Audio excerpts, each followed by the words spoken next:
साथियों, अरुणाचल में हमने लगातार हमारी सरकार बनती रही है और भारी समर्थन से बनती है। सिक्किम में भी हमारे एनडीए की सरकार करीब करीब क्लीन स्वीप के साथ, अरुणाचल क्लीन स्वीप। आंध्र, मैं अबू बाबू को पूछ रहा था, बोले हिस्टोरिकली ये सबसे हाईएस्ट विक्ट्री है।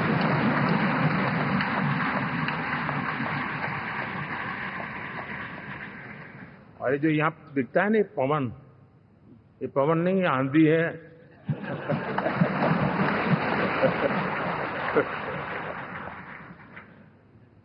आंध्र ने इतना बड़ा हमारे प्रति जनमत दिया है। हिंदुस्तान के लिए एक सामान्य मानवीय की विकास की जो जिजीविषा है, उसका प्रतिबिंब है। और महाप्रभु जगन्नाथ,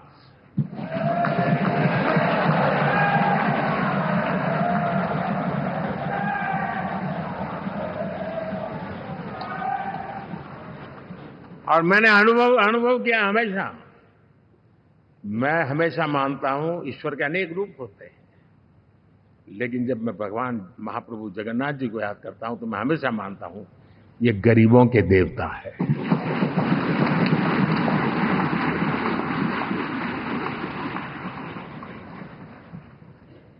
और वहां जो क्रांति रूप परिणाम आया है, मैं इसे एक रिवॉल्यूशन देख रहा हूं। और मैं इसके साथ कह सकता हूं कि विकसित भारत का हमारा जो सपना है, आने वाले 25 वर्ष, पहले मैंने 10 साल कहा था, यहां मैं 25 साल कह रहा हूं। आने वाले 25 साल महाप्रभु जगन्नाथ जी की कृपा से उड़ीसा देश की विकास यात्रा के ग्रोथ इंजन पैकी एक होगा।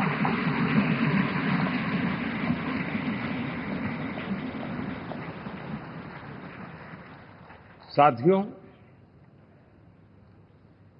हम लोग जब 4 जून के नतीजे चल रहे थे, मैं तो अपने काम में कुछ व्यस्त था। बाद में फोन आना शुरू हो गए, तो मैंने किसी को पूछा, यार ये तो ठीक है आंकड़े वांकड़े, तो मुझे ये बताओ कि ईवीएम जिंदा है कि मर गया?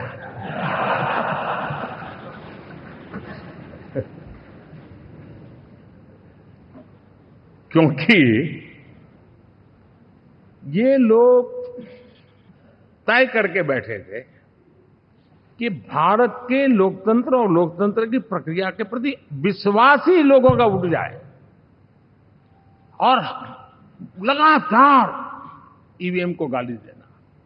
और मुझे तो लगता था कि शायद इस बार वो ईवीएम की अर्थी क्या जुलूस निकालेंगे, लेकिन 4 जून शाम आते आते उनको ताले लग गए, ईवीएम ने उनको चुप कर दिया। ये ताकत है भारत के लोकतंत्र की, ये ताकत है भारत की निष्पक्षता की, ये भारत की ताकत है भारत के चुनावी तंत्र की, चुनाव आयोग की। और मैं मानता हूं कि ये आशा करता हूं कि 5 साल तो अब ईवीएम शायद मुझे नहीं सुनाई देगा, लेकिन जब 29 में हम जाएंगे तो फिर से शायद ईवीएम को लेकर के नाचने की शुरुआत करेंगे, क्योंकि इनके सुधरने की संभावना बहुत कम है। आप देखिए, चुनाव के समय मैंने पहली बार देखा, शायद हर तीसरे दिन इलेक्शन कमीशन के काम में रुकावट आए, इसके लिए सुप्रीम कोर्ट के दरवाजे खटखटाए गए, भांति भांति की एप्लीकेशन, और एक ही टोली थी। और लोकतंत्र के प्रति जिनका भरोभार अविश्वास है, ऐसे लोग सुप्रीम कोर्ट का उपयोग करते हुए कैसे रुकावट डाले, इसका निरंतर प्रयास करते रहे। और चुनाव आयोग की ताकत का एक बड़ा हिस्सा अदालतों में, इस पीक आवर्स में, चुनाव के पीक आवर्स में यानी कितनी निराशा लेकर के ये लोग मैदान में आए थे कि उन्होंने पूरा हमला उसी इंस्टीट्यूट पे लगा दो ताकि चुनाव के कोई भी परिणाम आए हम दुनिया के सामने भारत को भी बदनाम कर लें। ये षड्यंत्र का हिस्सा था दोस्तों, और कभी भी देश उनको माफ नहीं करेगा। साथियों, इंडी गठबंधन वाले जब ये ईवीएम का विरोध करते हैं तो मैं सिर्फ एक चुनाव के रूप में नहीं देख रहा। मैं मानता हूं ये लोग मन से पिछली शताब्दी के सोच वाले लोग हैं। वे टेक्नोलॉजी को हम महत्व न समझते हैं, न टेक्नोलॉजी स्वीकार करने को तैयार है। और ये सिर्फ ईवीएम में दिखाई दिया ऐसा नहीं, यूपीआई में दिखाया। जब हमने कहा कि हिंदुस्तान के लोग डिजिटल ट्रांजैक्शन करेंगे, फिनटेक की दुनिया में आज हिंदुस्तान का नाम हो गया, मानने को तैयार नहीं। आधार आज देश की एक पहचान बना है। मैं तो देख रहा हूं कि मुझे कई देश कहते हैं कि हमें आधार की पद्धति से आगे बढ़ना है, आप कैसे मदद कर सकते हैं। उस आधार को रोकने के लिए सुप्रीम कोर्ट में बार बार जाकर के परेशानियां बताई। यानी मूलतः ये प्रगति के विरोधी, आधुनिकता के विरोधी, टेक्नोलॉजी के विरोधी इंडी अलायंस हमने देखा है। साथियों, इस देश के लिए ये भी चिंता का विषय है कि विश्व में भारत के लोकतंत्र की ताकत को कम आंकने का प्रयास, और कितना एक्सट्रीम है। मैं दुनिया में ढोल पीट रहा हूं कि हम मदर ऑफ डेमोक्रेसी है, और ये दुनिया में जाकर के बता रहे नहीं हमारे देश में तो डेमोक्रेसी ऐसा कुछ नहीं कि वो मोदी बैठ गया है, वो एक चाय बेचने वाला यहां पहुंच कैसे गया, कुछ तो गड़बड़ की होगी। ये जो इनकी मनस्थिति है जी, भारत के नागरिकों को चुनाव प्रक्रिया के प्रति अविश्वास पैदा करने का जो उनका षड्यंत्र है, मैं मानता हूं कि अब दुनिया भी भारत के लोकतंत्र की विविधता, विशालता, व्यापकता, गहनता, इन सबको भी जानने समझने के लिए आकर्षित होगी। ऐसे ही इस चुनाव के नतीजे में देख रहा हूं। साथियों, जब 1 तारीख को मतदान पूरा हुआ और 4 तारीख को काउंटिंग, इस बीच की चीजों को आप देखिए। योजनाबद्ध तरीके से देश को हिंसा की आग में झोंकने का बयान दिए जाते थे। यहां इकट्ठे होना, यहां पहुंचना, यहां करना। कुछ लोग इस चीज को गंभीर नहीं लेते, लेकिन ये बहुत गंभीर है। आप भारत के लोकतंत्र को, पहले उसकी व्यवस्था को अनादर करते हो, अब परिणाम आने से पहले एक ऐसा माहौल बना दो कि बस आग लगा देंगे। हर प्रकार से उन शब्दों का अर्थ यही निकलता है कि उन्होंने देश को उस दिशा में ले जाने का प्रयास किया था। लगातार देश को गुमराह करने का प्रयास किया गया, देश के लोगों को बांटने का प्रयास किया। अरे, चुनाव एक ऐसा लोकोत्सव होता है कि ज्यादा से ज्यादा लोगों को हम जोड़े, तोड़ने के लिए नहीं होता है। लेकिन हर प्रकार से कोशिश यही की है। साथियों, मैं मानता हूं कि 2024 के लोकसभा के चुनाव के जो नतीजे हैं, हर पैरामीटर से देखेंगे, दुनिया ये मानती है और मानेगी कि ये एनडीए का महाविजय है।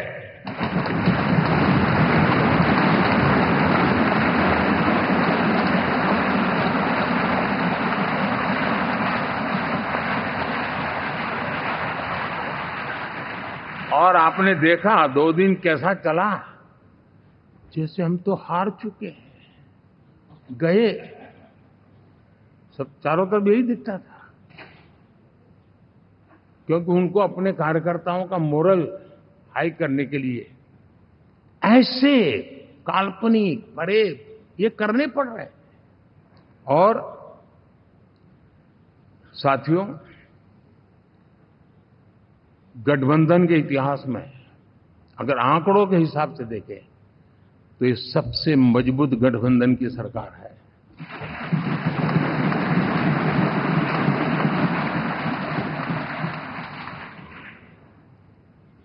लेकिन कोशिश ये की गई कि इस विजय को स्वीकार न करना, उसको पराजय के छाया में डुबो कर रखना, लेकिन उसकी ऐसी चीजों की बाल मृत्यु हो जाती है और हो भी गई। लेकिन देशवासी जानते हैं कि न हम हारे थे न हम हारे हैं।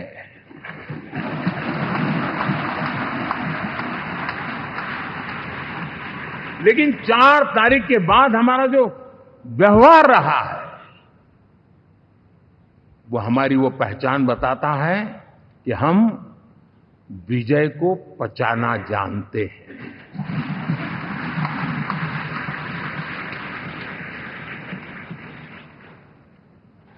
हमारे संस्कार ऐसे हैं कि विजय की गोद में उन्माद पैदा नहीं होता है और न ही पराजित लोगों के प्रति उपहास करने के हमारे संस्कार हैं। हम विजय को भी पचाते हैं और पराजित का भी उपहास करने की विकृति हम नहीं पालते। ये हमारे संस्कार हैं। अब किसी भी बालक को पूछो कि भाई लोकसभा के चुनाव के पहले सरकार किसकी थी, तो कहेगा एनडीए। 24 के नतीजों के बाद सरकार किसकी बनी, एनडीए। फिर हारे कहां से भाई? पहले भी एनडीए थी, आज भी एनडीए और कल भी एनडीए है।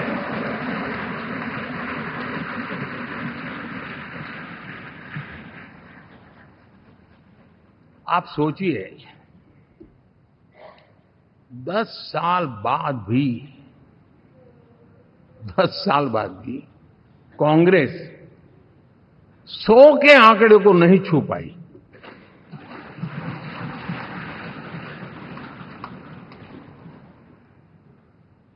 और अगर मैं 14, 19 और 24 3 चुनावों को जोड़ करके कहूं, कांग्रेस के 3 चुनाव जोड़ूं, तो इन 3 चुनावों में जितनी सीटें मिली है उससे ज्यादा हमें इस चुनाव में मिली है।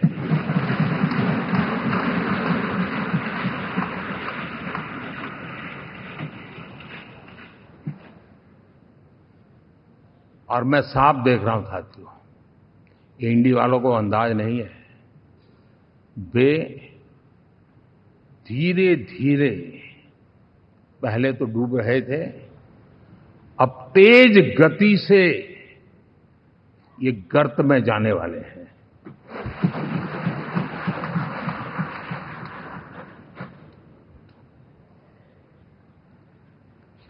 साथियों, इंडिया अलायंस वाले देश के सामान्य नागरिकों की जो समझ है, आज भी वो उसके सामर्थ्य को समझ नहीं पाए या समझना चाहते नहीं है।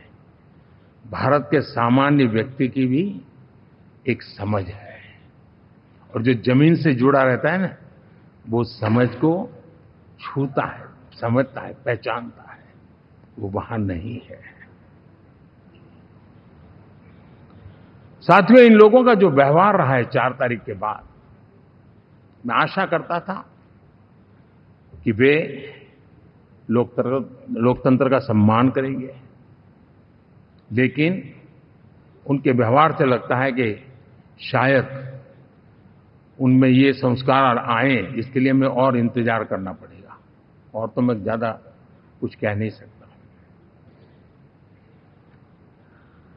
और ये वो लोग हैं जो खुद की पार्टी के पीएम का अपमान करते हैं, उसके निर्णयों को फाड़ देते थे।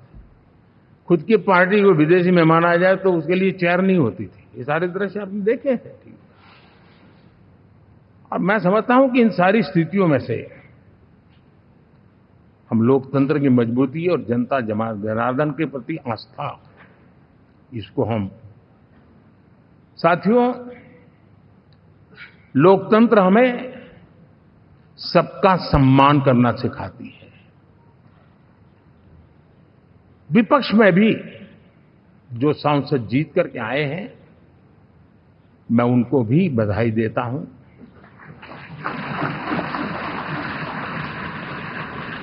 और मैं पिछले 10 वर्ष में एक चीज मिस कर रहा था कि debate, participation, quality of debate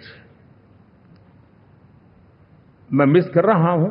लेकिन मैं आशा करता हूं कि अब इस नया जो सदन बना है वो कमी मुझे खलेगी नहीं। शायद हमारे साथी भी राष्ट्रहित की नीयत के साथ सदन में आएंगे और भले वो विपक्ष में बैठे होंगे, लेकिन राष्ट्र के विपक्ष में नहीं है, हमारे विपक्ष में है।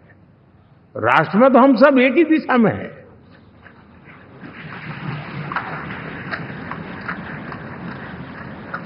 राष्ट्र में हमारा कोई पक्ष विपक्ष नहीं है। राष्ट्र में तो हम 140 करोड़ है। और मैं आशा करता हूं कि वो राष्ट्रहित की भावना को लेकर के सदन में आएंगे और सदन को समृद्धि देने में वे कुछ न कुछ योगदान करेंगे। साथियों, 24 का जनादेश एक बात को बार बार मजबूती दे रहा है, बार बार मजबूती दे रहा है कि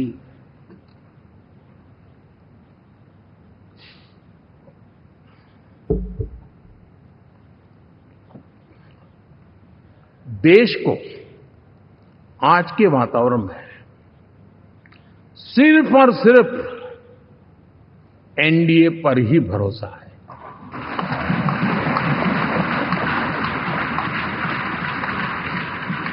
और जब इतना अटूट विश्वास है, इतना भरोसा है, तो स्वाभाविक है देश की अपेक्षाएं भी बढ़ेगी।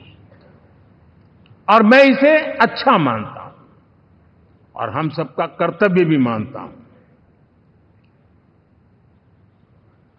और इन अपेक्षाओं को पूर्ण करने के लिए, और मैंने पहले भी कहा था कि जो 10 वर्ष हमने काम किया है वो तो ट्रेलर है।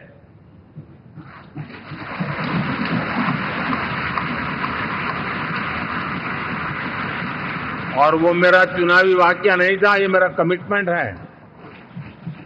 हमें और तेजी से, और विस्तार से, और तेज गति से देश के आकांक्षाओं को पूर्ण करने में रत्ती भर भी विलंब नहीं करना है।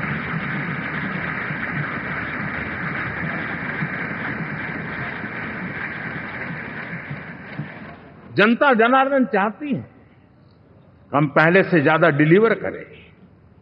जनता चाहती है कि हम खुद ही हमारे पुराने रिकॉर्ड तोड़े। और मैं साथियों एक तरफ एनडीए रखूं, दूसरी तरफ भारत के लोगों के सपने और संकल्पों को रखूं, तो मैं कहूंगा NDA, new India, develop India, aspirational India.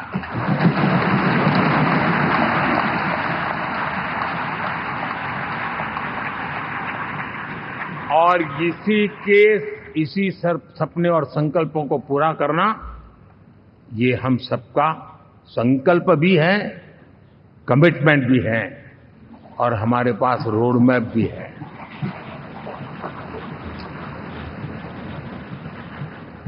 साथियों, एनडीए ने हमेशा करप्शन फ्री, रिफॉर्म ओरिएंटेड, स्थिर सरकार देश को दी है। जब जब हमें अवसर मिला हम लोगों ने काम किया है। उसके सामने कांग्रेस नेतृत्व वाली यूपीए, अब उन्होंने पुरानी अपनी छवि सुधारने के लिए नाम बदल दिया, लेकिन पहचान घोटालों की है। आए दिन घोटाले, यही पहचान रही है। और नाम बदलने के बावजूद भी देश उनके घोटालों को नहीं भुला है, उनको नकारा है।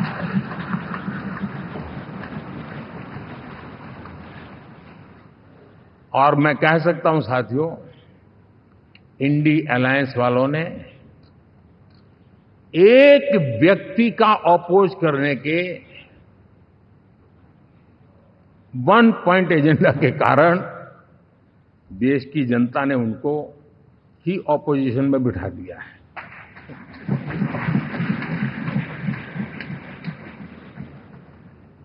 एनडीए विकसित भारत इस संकल्प को लेकर के चुनाव में गया था, देश के लिए सकारात्मक सोच को लेकर के गया था, देश की युवा शक्ति के सामर्थ्य को समझ करके नए अवसरों को लेकर के देश को आगे बढ़ने की बात लेकर के गया था।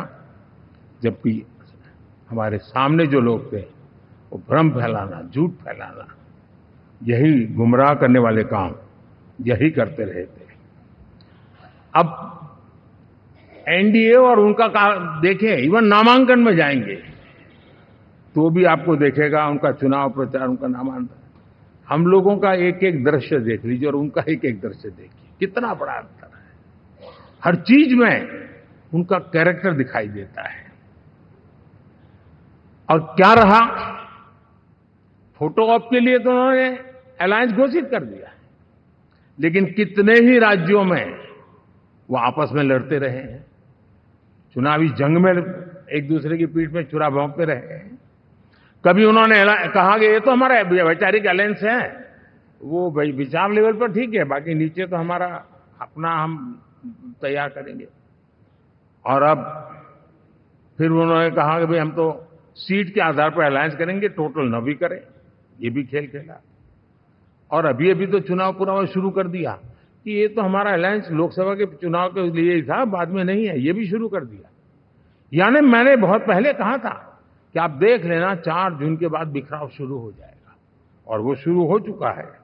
इसका मतलब ये हुआ कि वो सिर्फ और सिर्फ सत्ता सुख के लिए एक दूसरे का साथ देने की कोशिश करते थे, लेकिन उनमें उनका अगर स्वार्थ निश्चित होता तो साथ देना, वरना नहीं देना, ये कैरेक्टर था। साथियों, ये लोग कितने ही बड़े झूठे बोलते रहे हैं। और आप देखिए, चुनाव के समय उन्होंने देश के सामान्य नागरिक को गुमराह करने के लिए जो पर्चियां बांटी कि ये देंगे और वो देंगे और टिकना देंगे, फलाना देंगे, 2 दिन से मैं देख रहा हूं कि कांग्रेस के दफ्तरों पर लोग कतार लगा के खड़े हैं कि पर्ची है, 1 लाख रुपया कहां है, लाओ भाई, मांग रहे हैं लोग। यानी आपने जनता जनार्दन की आंखों में कैसा उनको भ्रमित किया, कैसी आंख में धूल झोंक दी कि वो बेचारा सामान्य नागरिक मान के चलता था, हाँ भाई 4 जून के बाद रुपया मिल जाएगा, इसलिए वो जाके खड़ा रह गया। और अब उसको धक्का मारा जा रहा है, डंडे मारे जा रहे हैं, वहां से निकाला जा रहा है। अब इस प्रकार का चुनाव ये अपने आप में देश के गरीबों का अपमान है, हमारे देश के सामान्य नागरिकों का अपमान है।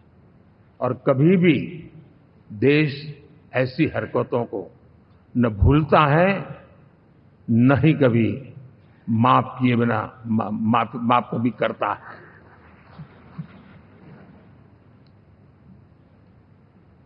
साथियों, हमारे लिए संतोष की बात है कि हम एक कमिटमेंट से काम कर रहे हैं।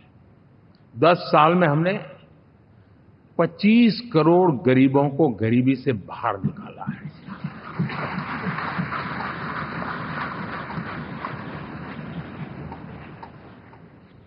गरीब कल्याण का एक सुरक्षित मजबूत कवच दिया है हमने उसको, और उसके अंदर भी एक नए एस्पिरेशंस पैदा हुए हैं कि हां, अब मुझे गरीब नहीं रहना है, और उसके लिए मुझसे जो हो सके मैं हर अवसर का फायदा उठाऊंगा। 3 करोड़ गरीबों को घर, ये ऐसे कहने का आंकड़ा नहीं है जी, कितनी मेहनत पड़ती है मुझे मालूम है, लेकिन हम सफलतापूर्वक इसको कर पाए हैं। 4 करोड़ लोगों को दे चुके हैं, 3 करोड़ का हम संकल्प लेकर के आज से आगे बढ़ेंगे। यानी ये भी हिम्मत है कि 4 करोड़ देने के बाद जिन परिवारों का विस्तार हुआ है, जरूरत पड़ी है, और राज्यों की भी उसमें इच्छा है, 3 करोड़ नए घर बनाने का संकल्प 70 वर्ष की आयु से ऊपर के व्यक्तियों को, नागरिकों को 5 लाख रुपए तक इलाज के लिए मुफ्त इलाज की व्यवस्था। मुद्रा योजना के तहत हमारे नौजवानों को कारोबार के लिए 20 लाख तक की उनकी बैंक से उनको लोन मिले, इसकी व्यवस्था। ये मैं समझता हूं कि वायदा हमारे तीसरे कार्यकाल की गारंटियां, सब मैं अभी बताता नहीं हूं, लेकिन इन गारंटियों के प्रति हम कमिटेड हैं और उसे पूर्ण करने के लिए हम कोई कमी नहीं रखेंगे। साथियों, गरीब का सशक्तिकरण और मिडिल क्लास को सुविधा, ये हमारी प्राथमिकता है, क्योंकि मध्यम वर्ग अब इस देश का एक बहुत बड़ा चालक वर्ग है। भारत की ग्रोथ स्टोरी में ये ऐसे ऐसे नए फोर्सेस मैं देख रहा हूं जो हमारी बहुत बड़ी शक्ति बनने वाले हैं, और इसलिए हम उस पर भी उतना ही, और मिडिल क्लास की बचत कैसे बढ़े, सेविंग कैसे बने, उसके लिए, उसके क्वालिटी ऑफ लाइफ के लिए हम क्या कर सकते हैं, हमारी योजनाओं का विस्तार कैसे किया जाए, हमारे नीति नियमों में बदलाव कैसे किया जाए, उस पर भी हम आने वाले दिनों में काम करते हैं। साथियों, पंचायत से पार्लियामेंट तक हमारी नारी शक्ति की सक्रिय भागीदारी, ये हमारा कमिटमेंट है, और हमने हमारे पिछले कार्यकाल में नारी शक्ति वंदन अधिनियम करके उस बात को हमने आगे बढ़ाया, और वो दिन दूर नहीं होगा जब हमारे सदन में बहुत बड़ी तादाद में हमारी माताएं बहनें देश का नेतृत्व करती हुई दिखाई देगी।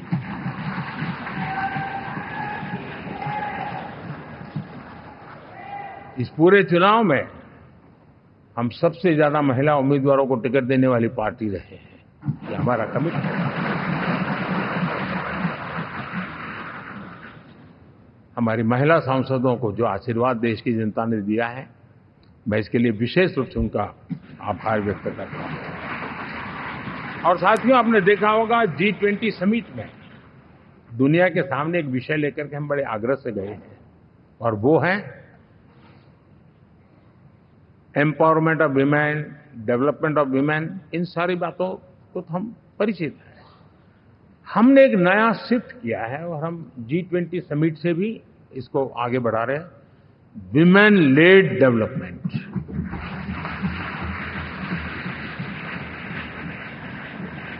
एक बार हमारा इस प्रकार का कमिटमेंट बनता है तो परिवर्तन बिल्कुल साफ नजर आता है।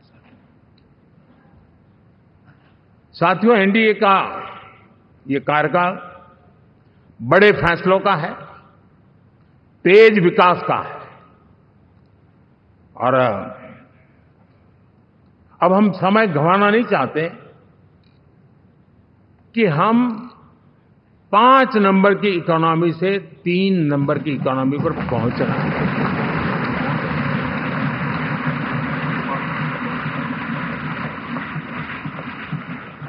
और ये खाली 5 और 3 का आंकड़ा नहीं है, उसके कारण जो अर्थव्यवस्था का कद बन जाता है, वो सामान्य मानवी की आशा आकांक्षाओं को पूरी करने के लिए सरलता बढ़ जाती है। देश के लिए जो जरूरतें हैं वो आराम से पूरी करने का सामर्थ्य बन जाता है, और इसलिए हम उस दिशा में बड़ी कोशिश करके आगे बढ़ना चाहते हैं। राज्यों का सहयोग भी उसमें उतना ही महत्वपूर्ण है, और भारत के संविधान ने हमें जिस प्रकार का दिशा निर्देश किया है कोऑपरेटिव फेडरलिज्म का, लेकिन मैंने उसमें आग्रह रखा है कॉम्पिटिटिव कोऑपरेटिव फेडरलिज्म। हमारे राज्यों के बीच में भी तंदुरुस्त स्पर्धा हो, राज्य और केंद्र के बीच में भी तंदुरुस्त स्पर्धा हो, हम अच्छा करने की स्पर्धा करें, और उस दिशा में हम आगे बढ़ना चाहते हैं। और हमने देखा है कि जब मैं कॉम्पिटिटिव कोऑपरेटिव फेडरलिज्म की बात करता हूं, आपने देखा G20 समिट हम एक जगह पे कर सकते थे, हम भी मालाएं पहन करके फोटो निकलवा सकते थे, लेकिन हिंदुस्तान के अनेक शहरों में 200 से ज्यादा मीटिंगें हुई, और दुनिया भर के नीति निर्धारक जो कहे G20 देशों के और बाकी भी 5-7 देशों के, वो हिंदुस्तान के कोने कोने में गए, उनके देशों में जाकर के भारत की विविधता, भारत की विशालता, इसकी चर्चा कर रहे हैं। उनके लिए आश्चर्य है। हमने तो दिल्ली आकर के वापस जाते थे, पता ही नहीं था कि देश इतना बड़ा है। ये अपनी एक ताकत का परिचय हुआ है।